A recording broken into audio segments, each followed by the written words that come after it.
Well, hello, everybody, and welcome to this week's episode of the Ripple Effect Podcast. Whether you are watching this online or listening to it on the go, we are so glad that you have joined us here today. Here in the studio, I have our intern, Aaron, with us. Mr. Reeves is here. And then we also are blessed to be joined by Reta. And how do you say your last name? Ollmann. Reta Ollmann. That's how I pronounced it. I wasn't sure. We'll get to Reta here in a little bit, and we'll talk with her about some great ministries that's going on. But before we do that, we've got to do the sponsor of the week. And the sponsor of the week is this handy-dandy mallow marshmallow roasting thing. We did a event at the Christian College last week, and we roasted marshmallows in the gymnasium, and nobody got burned. And you didn't burn it down? I did not burn it down, no. I actually wasn't even there. Oh. I came up with this idea to do marshmallows, to roast it right there so people can come over. I thought it would be a good draw, and then I wasn't even there. I didn't even go. But I do love a good marshmallow, and I do love a good s'more. And you were saying you got some of these. Mm-hmm. They're pretty handy. Yes, they are. They're very handy. So there you go, sponsor of the week. I hope you get to roast some more marshmallows, and as the weather gets a little cooler, you can do it even more. Mm-hmm. Absolutely. Okay, well, thank you for joining us here today. We want to recap the last week and this past Sunday. This past Sunday, I got the opportunity to lead music, and Brian gave the second installment of our First Things First series, where he talked about using our treasures that we have and putting God first with the treasures that we have in our life. And some other things happened Sunday. So first, how was your Sunday? Was it good? It was good. What'd you do? My family visited this weekend. I met your dad. Yeah. If you haven't met his dad, if none of you met his dad, just imagine him just a little older. Yeah. They're pretty much the same person. People think I'm kidding whenever I say that. I feel like my dad cloned me from himself. But like, he came in and he was wearing jeans and Converse like you're wearing right now. Mm-hmm. And I think he had on an actual t-shirt. He had a t-shirt. Not a cutoff. But they looked identical. Wow. Yeah. They looked identical. Your dad's a very nice man. Mm-hmm. Very loving, very Christ-like. He is. And a preacher. Mm-hmm. A good preacher. So did your mom come too? Yeah. Both my parents came up for the big gender reveal party that we had this weekend and stayed through everything. Okay, so if you don't know, his wife Lydia is pregnant. She's how far along? I think it's 27, 28 weeks at this point. We're getting closer. And so would you want to tell people? Oh, yeah. You did the gender reveal. Now we've got to do it here. Yeah. We're having a girl. Her name is Ariana, Eriana Vidal Reeves. All right, so people want to know where that name comes from. First name comes from it was a joke, comes from a video game we play. There's a weapon in the game that has that name, and I jokingly told my wife, "That's a really pretty name. We should use that for our daughter." And she just jumped on board with it. I'm like, okay. Now, for everybody that says that's a strange way to pick a name, I know lots of you picked names very arbitrarily based on somebody in a movie you liked or something. How did you pick your kids' names? My sister picked my girls' names. Really? Mm-hmm. Did you let her do that? Mm-hmm. Okay. You didn't force her to. No. In fact, she said, when I have a girl, I'm going to have name her this. Uh-huh. Well, she had 2 boys and I had 2 girls. Oh. So we just each felt like we had 4 children because our kids was real close. And that's great. And it was amazing. Yeah, when we pick names, you find just what sounds good to you or what you like or what you enjoy, but it's really arbitrary. It's just you pick something that you like and then you give it to the kid, It's anyway. Yeah, and that's what's Vidal? Vidal is, we wanted a V name for the middle name, but I wasn't going to name my daughter Val. Veronica. And I just wasn't going to do it. And we were going through what sounds right, and we tried Veronica, we tried all these different ones. We're like, no, and then we got to Vidal. And we're like, yeah, let's run with that. So it's nothing to do with family. Because most people go to family names. We debated it, and we have family names for the boys. Okay, good. If we ever have boys, it'll either be named after me, and it'll be the third, or we'll name him after my grandfather. Whom we loved. Love. Well, that's good. That's a fun day, a busy day. A gender reveal day is always a lot of fun. Yeah. I appreciate you because even though you had the gender reveal party, you still showed up Saturday for band practice. So thank you for showing up for practice. Rita, what about you? How was your Sunday? It was good. I, as usual, busy. I came home from church and I mixed up a batch of dough, and then I went to my daughter's, and her mother-in-law gave me a work table kind of that's on wheels, very versatile, and brought that home, and just a normal, Get some stuff done kind of day. rolled out dough. That's awesome. Took What some now? of What's it the to dough doctor. for? Do we know Did- yet? But I had a doctor's appointment, and they always look forward to something when I come. Because you bring something. So Yeah. I took 14 butterhorn rolls up to them and strawberry freezer jam, and Oh wow. they're thrilled. They kind of like it now. They've got my sister. Her appointment isn't the same day as mine, so. So they get double. The last time it was her appointment, they said, I took something, they said, we thought maybe you might bring something since it was her coming too. Do they still charge you though, even though you're bringing something? They charge Medicare. Ah, okay, there you go. You know, I'm an old person. Well seasoned. Well, if you missed anything that happened on Sunday at the church building, you can go online to tlcc.church.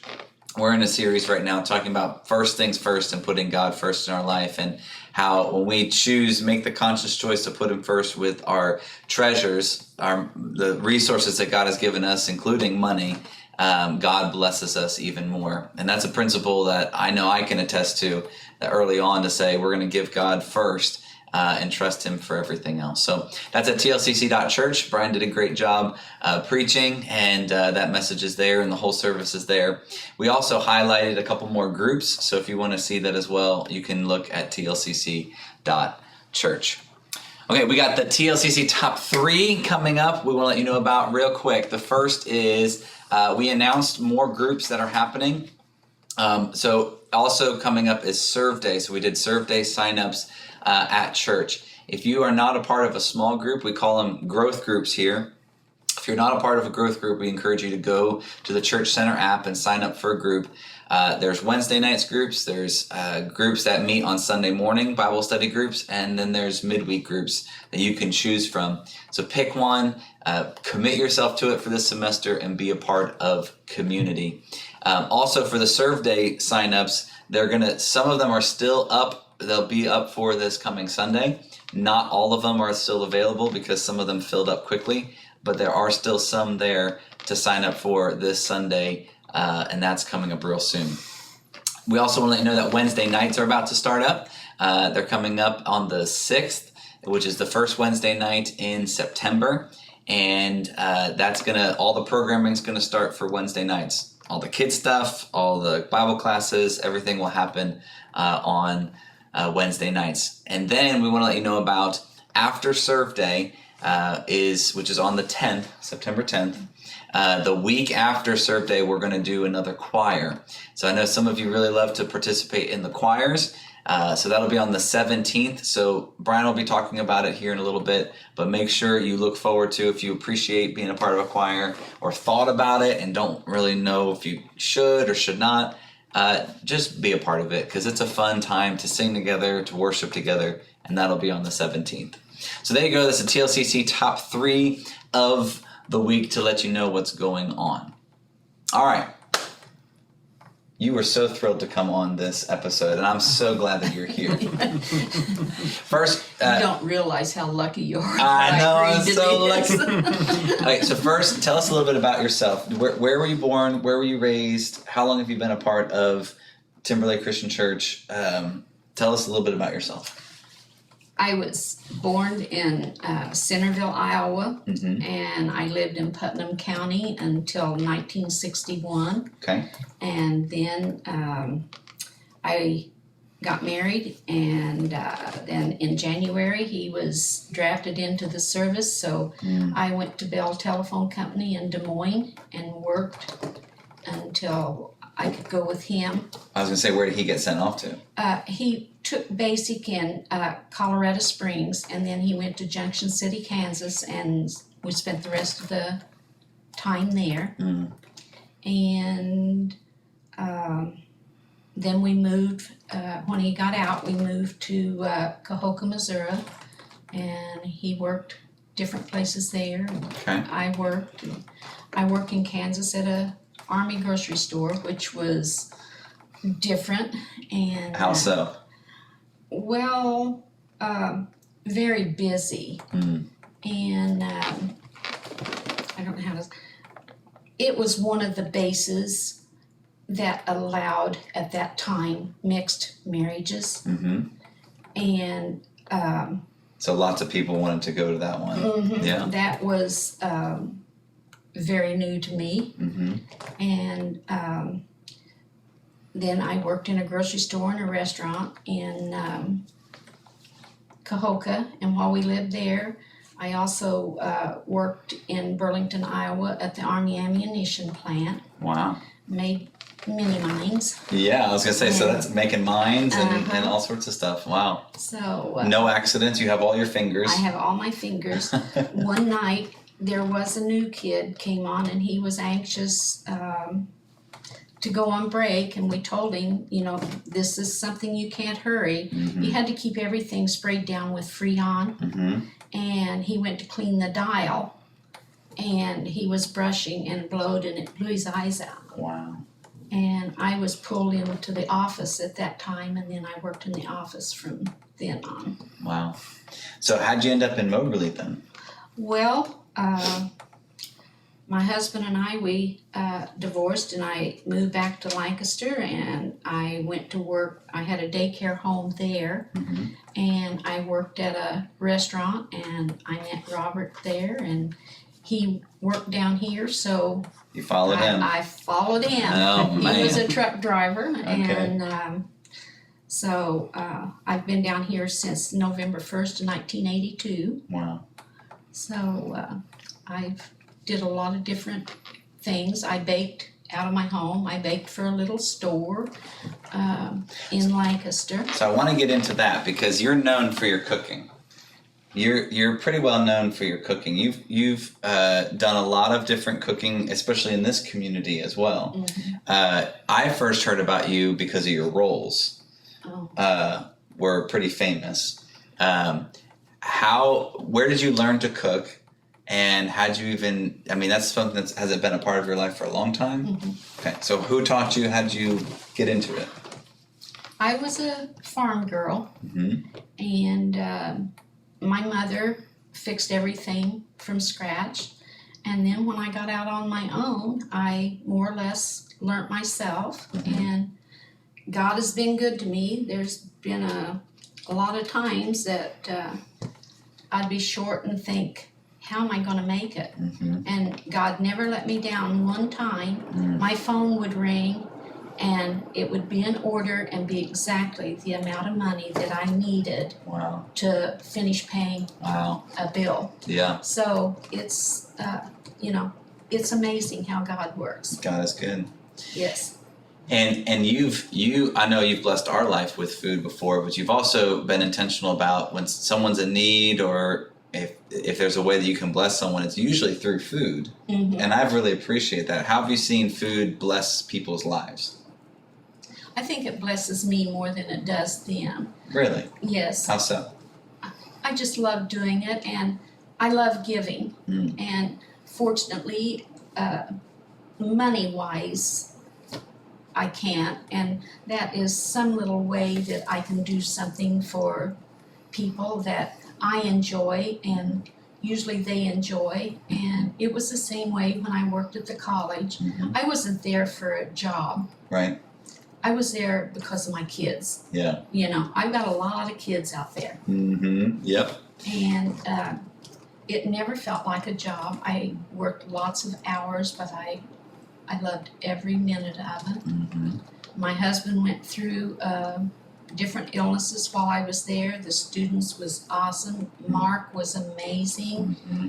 and I could have him there with me and continue my job, and then he helped me there at the school also, so it was something we could do together, and Yeah. it's just part of my life. I mean, I love being busy, and Yeah. You did, when you preached your sermon, you talked about how Jesus invited the disciples to the table, particularly Peter, back to this sharing food. And the food wasn't just, we have to do this because we need to survive, but there was something more substantial about what it meant to share a meal with somebody. Mm-hmm. Speak a little bit about that. So sharing a meal with somebody, especially around a table, there's a sense of community that there is. And there is, especially if you have a round table, which is a lot more common nowadays than you see than like the standard rectangle with like a head of the table. At those round tables, everybody there is equal. Everybody is there to enjoy each other's company and nourish each other both socially and physically with the good food that's there. And Christ, in that passage, when the disciples are fishing, inviting them back to table fellowship, they've walked away because at this time Christ had died and he had rose, and they didn't know what to do, and so they went back to doing what they had always done. And it was a reminder not only that he loved them and he wanted to be in that constant fellowship with them, but it was also a reminder that I got a job for you to do. And one of the best ways to communicate with people is through love and kindness. And one of the easiest ways to do that is through cooking. Yeah, people's walls almost instantly come down when you're like, hey, let's get something to eat and then let's talk about this, Or your cinnamon rolls, that's another thing that you're really known for. Like, it's hard to be mad at anything when you're eating those cinnamon rolls. It really is. And that kind of dovetails in what we wanted to talk about today, because you have been getting involved with the community food bank downtown. They call it the community kitchen, right? And my first thought about the community kitchen was, this is just a place that for people who don't have money or don't have resources, where they go to get something for free. But that's not what it is it? Share a little bit about what the community kitchen is, how you started to get involved with it, and what they're trying to accomplish there. I didn't realize what it was either for a long, long time. And then when I guess when the church was going to go, I started, and I knew Micah and Diane before, because my stepson was real bad, and you just can't imagine what type of people they are. They stepped up, and You're talking about Mike and Micah and Diane. Micah and Diane, yeah. Works, that she is over. Is she the one that runs the kitchen there? Okay. And What's their last name? Okay, I put you on the spot here. Punjada, I think is how they say it. Yeah. And, I just fell in love with them because they were so good to the kids. And it's just something you can't describe. And Diane and I love to work together, so I go in and help. And I was like you, I thought it was for homeless. Right. It is for anybody can come in and eat. There's no charge. You can give a donation, and it's people, a lot of older people especially are lonely, and we open up at 10:30, and they have a drink, and we usually have little snacks on the table, and they can just sit and visit and take up some of their time that they don't have anyone, to be with. And we do have several homeless that comes in, which I didn't realize either that that's a need. That was such a need, And I think in the winter time, they open it up when the weather gets a certain amount that people are certain temperature, and they can come in and have a warm place to sit. They can lay their head on the tables and have a warm place. Yeah. And I hope the community realizes how lucky they are to have someone like Diane, because she isn't wasteful. She is there because of her love for people, and she always needs volunteers. There's a lot of times it's just her, and so I've been blessed to get to go in quite a bit to help her when it's that way. So when we started doing this as a church, what you do is we sign up to say we'll take care of this particular time, and you've got to cook everything there, and it's all like fresh made stuff. This isn't you just get DiGiorno's pizza and put it in the oven. Like they're making fresh made meals. And then I heard, so we did that a couple of times, and then I heard you talking about how you've been back and you keep going back and you keep helping, and I'm like, what's going on there? But it is pretty amazing to see. They named it Community Kitchen for a reason, because it's not just about the food, it's really about the community. And we were talking just before we started this about, when family moves away, I think you said your house felt like a tomb. Like you didn't, not having somewhere to go or people who are expecting to see you is so difficult. And so it's such a cool ministry that, nobody's sitting there preaching a sermon. No. But through that ministry, they're experiencing the love of Jesus. Right. Yeah. And I was talking with Mr. Kafarnas earlier, and we were talking about how the early church pioneered a lot of these ministries. Hospitals weren't a thing until the church found them. The idea of a community kitchen where you're feeding people for no reason other than your love for them, no, that wasn't a thing until the early church did it. So it's pretty powerful. It's just an awesome ministry. It really and truly is. And it's like everything. A lot of people are so grateful, and there is some that complain no matter what, Oh, yeah. And it wouldn't be normal if it wasn't that way. You're talking to a preacher, so I understand. And she will, we're always in need of fresh vegetables, especially this time of year.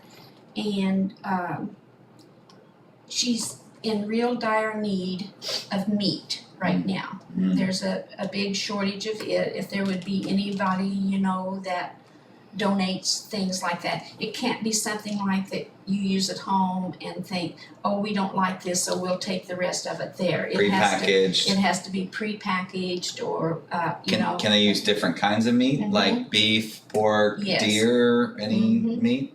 Okay. And chicken, all that. Just anything. Okay. And even people wants to donate things like that. Why, it would be great. And also, I don't know if people realizes that even though they can't be there on Wednesday or Saturday, she is willing to go in like on Tuesday and Fridays. And if a group wants to come in and prepare a meal, we do have people that do that. Just prep the meal first. Prep the meal. And then all we have to do when we go in on Wednesday morning is put it in the oven, or if it's some type of sandwiches or something, why finish that up. But the main thing of the meal is prepared. Now, we have a group called Culinary Queens, and that's what they do. And Are you the queen of the Culinary Queens? Okay. I do the baking. Karen calls me and says, Aunt Rita, could you bake? Yeah. And so I usually furnish the desserts for that day for them.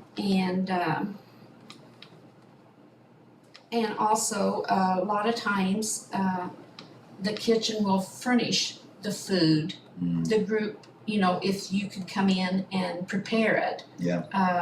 She will furnish for you. In fact, the church, they've been a couple of times that she had excess of stuff, and it went along with what we was having, and she said, put it right in. This needs to be used up. And like when we had mac and cheese, why she had excess cheese, she had excess macaroni, and that helps both ways. Yeah, it does.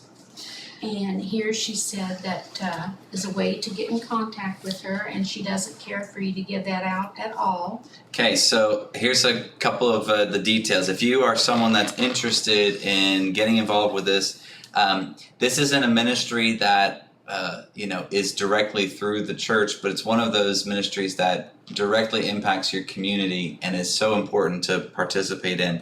The location's on 411 West Reed Street, and they're open on Wednesdays and Saturdays from 10:30 to 1:30. But like you said, there's many different ways to get involved other than just being there on those days. And the way to contact them is this phone number, 660-998-0491. And I'm holding it the wrong way, you can't even see it. And then moberlycommunitykitchen@gmail.com. That's pretty simple. moberlycommunitykitchen@gmail.com is a great way to get involved with this ministry. And I know we've been blessed by it. I got the chance, the first time I went by myself because I wasn't sure what to expect. The second time I took my children because to give them the experience of serving, but also just being around people that might be different than them is a very good thing. So it's a great ministry to get involved with. Well, I might say too, older people, I think, gravitate to children. You know, that'll put a sparkle in their eye, if anything will. Absolutely. And so I think it's amazing when the young ones, my great grandson wanted to go up, but when I went in at 6:30 in the morning, there was nothing really for him to do for 4 hours. But it's really amazing how they love to see the young kids. Mm-hmm. Yeah. And even somebody that's not able to help, just someone that can come in and visit with them. That's a huge part of this because when we would go as the church, when we go, usually there's enough people like yourself doing the food part. It just gives me the opportunity to go sit down and talk with people. Mm-hmm. And if you like to just talk with people, hear stories, that part is so encouraging for a lot of people. Oh, it is. Yeah. Okay, so I have one final question for you that you may not be able to answer. You can answer this as well if you'd like. You do a lot of cooking, you do a lot of baking. If you had to pick, this is my favorite thing to prepare, what would it be? I know it's hard because each one's different, unique, and all of that. But I love baking. I mean, I would do anything that anyone wanted, but I love to work with yeast dough, pies, cakes, any of that. I could see that as your specialty. The yeast dough is definitely right up your alley. So, what's your favorite thing to prepare, cook? It's probably one of these two things, but they're both soups. I have a vegetable stew. That's my grandfather's recipe. That's near and dear to my heart. It's really cheap to throw together, but it don't taste cheap. It's real good. And then I have a loaded baked potato soup that I make that I've recently learned to make gluten-free. Oh, great. And it still tastes like it always has, just great. And those are probably my favorite because they taste really good. They are recipes I can teach people how to make, and they make in bulk. Yeah. And so I'm able to make a big pot of stew and send a message out to the campus saying, hey, if anybody wants some soup, come get a bowl. Yeah. We got enough. Yeah. And so I enjoy those the most. My favorite meal to make, it's a French dish. It's called Kraft macaroni and cheese is what it's called. I'm really good at it. I'm so good at it. Well, thank you for being here today. Was this painful? Was it all right? No, that's okay. I felt very relaxed. Okay, good. All right. We are so appreciative of you. I know anytime something comes up at church, we're like, should we call her? We need to make something. Should we call her right now? So thank you for being here today. It's always open. I know. If you can, you always say yes, and that's so amazing. I want to end today with just an encouragement, kind of to wrap up what we've been talking about. Next Sunday, or this coming Sunday, we're going to be preaching about, we've talked about using our time, putting God first in our time, putting God first with our treasures. And this coming Sunday is with our talents. And I think sometimes we underestimate the talents God has given us and how he can use them. And we think it might not be meaningful in the grand scheme of things to work with dough, you know? or to make soup. But the talents God has given us, He is a great multiplier.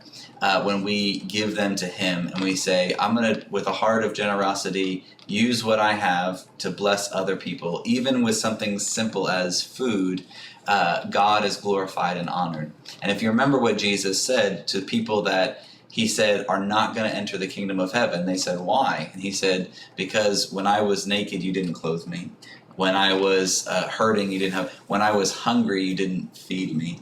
And we often underestimate those little things that can make a big difference. And the kingdom of God is made up of a lot of little things that do a lot of big things in the long run. So don't underestimate your talent and what God can do with it. And I'd love to see you on Sunday as we talk more about that.